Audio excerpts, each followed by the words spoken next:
Assalomu alaykum akalar. Mana bugun Tinchlik Oil fuqarolik yig'inina ko'mir kelib tushdi. Furqat akamiz 4 yilga ko'mir olib kelib to'kkan ekan. Mana yilda olib birganlar biladi, Furqat akam qanday ko'mir agladir, qanday netadir. Mana elab konkretni etib iri ko'mir Qozog'istonskiy zakonniy bo'lib yonatavan. Yilda yaq ko'rganlar biladi buni. Elangan umuman kulib bo'lmaydi buni. Qiyomat bo'ladi bu. Issiqdan zo'r ushiydi. Yaqib ko'rganlar biladi buni. Yaxshi puli buyurnida yo'q baha. Aksiya bo'lib turibdi, aksiya. 1850 so'mdan apart beriladi dastlab ketib. Elangan xaltali.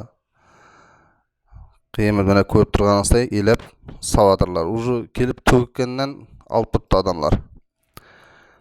Mana zakonniy ko'mirlardan o'zimga mazur bir 20 xalta olajaq bo'lib turibman shundan. Kimga shunday ko'mir xizmatlari kerak bo'ladigan bo'lsa murojaat etaverasizlar. Manzilimiz Tinchlik Oil fuqarolik yig'inida 4 yo'l. Chempionlar ham ko'mir amaga kelib bitdi mana. Mana shu raqamlarga murojaat etaverasizlar. Raqamlar ostida ko'rinib turadi.